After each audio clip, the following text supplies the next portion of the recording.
All this stuff came from flea markets. The curtains came out of my kitchen a few months ago. Gather sign was the flea market. The little baskets are from Burke's. That's from Lowe's. Flea market, flea market, flea market.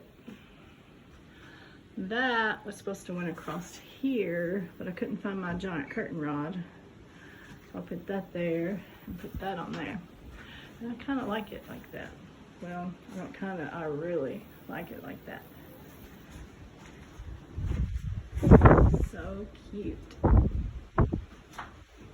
And here is my first Saturday lime to put on the floor before I put the shavings down. And this one is my animal husbandry stuff, whatever meds and herbs that they use, or herbs that I use in the nest boxes or in the coop.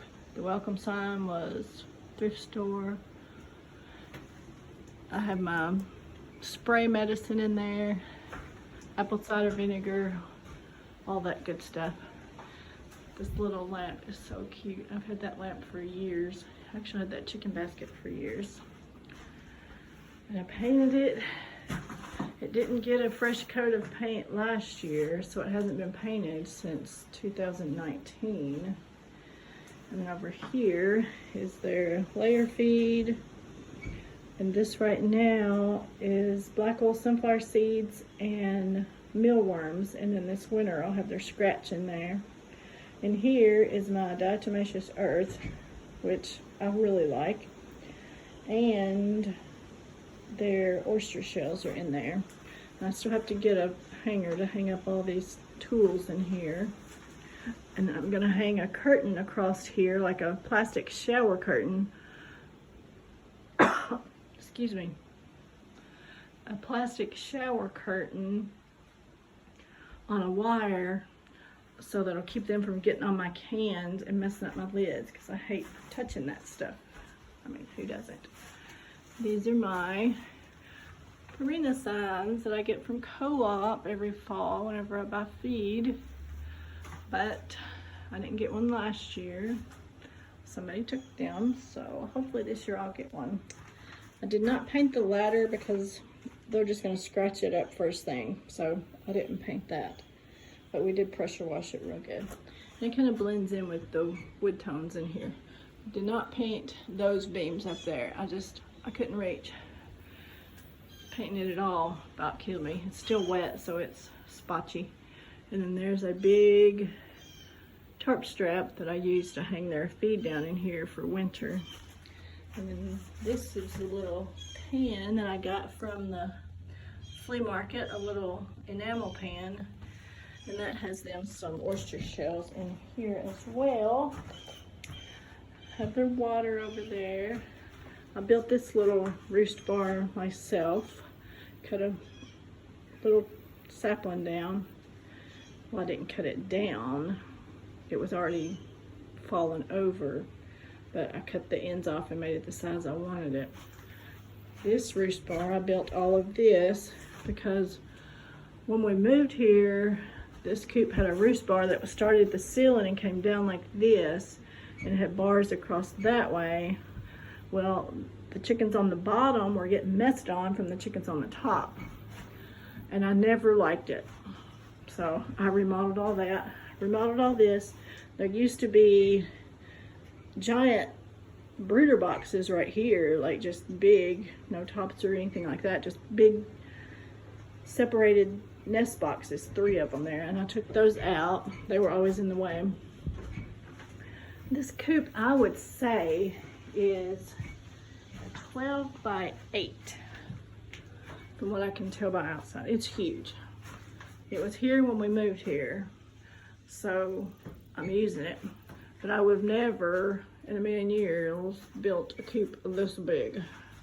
And this door came from Restore for $5, and yellow is my favorite color. It looks so pretty. I think it looks pretty against the red out here, which We haven't painted out here since 2019, so we're gonna have to do that again. It's ginormous. Takes a lot of barn paint. And then this run, I think it's like, I would say it's, now that building is 16 foot long. Yeah, it's 16 by 8 is how big that is. So the run is 16, and I think it was by 20 something. I can't remember. But it was already here. I had to put a new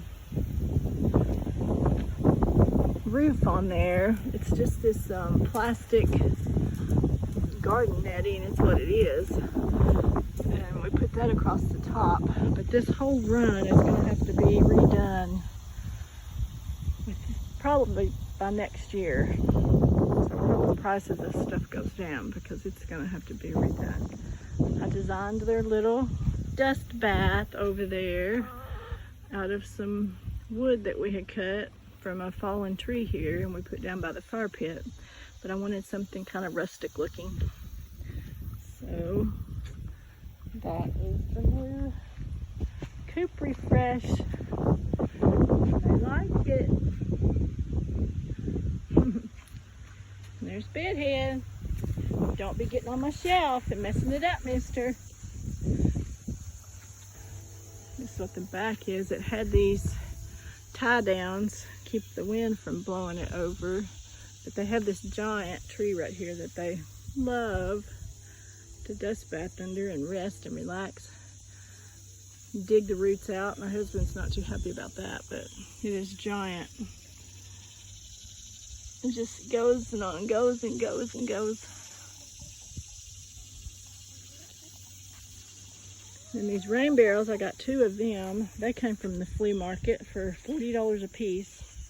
They had everything with them. So that was amazing find. Of course, you know I have pallets all over the farm because my husband got them free from work. And then back here is a little door that you raise up, and it has hooks where you can hook it.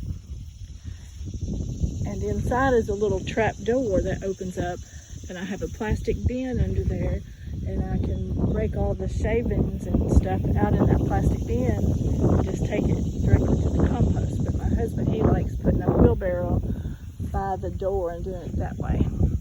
Here's their little window. Gives them lots of fresh air. One day I would love to put more windows in there, just so I can see better. They don't care, but I'd like to see better. A no trespassing sign. If you don't have signs up around your homestead, in order to legally protect yourself from everything and everybody, it's a good idea. Get those signs up, whatever kind you think you might need. I have pretty much everything covered, saying that you cannot just come on my land and tell me what to do. And this, we have a lot of visitors that come around and get around the animals. We have this right here for the state of Kentucky and owning animals. So that's nice to have. But yep, I want to build a little porch area right here one day because these are kind of dangerous. I don't have good mobility anyway. If you know me at all, you know I'm notorious for falling. That's what I do best. But here's the fall 2021 Coop Refresh.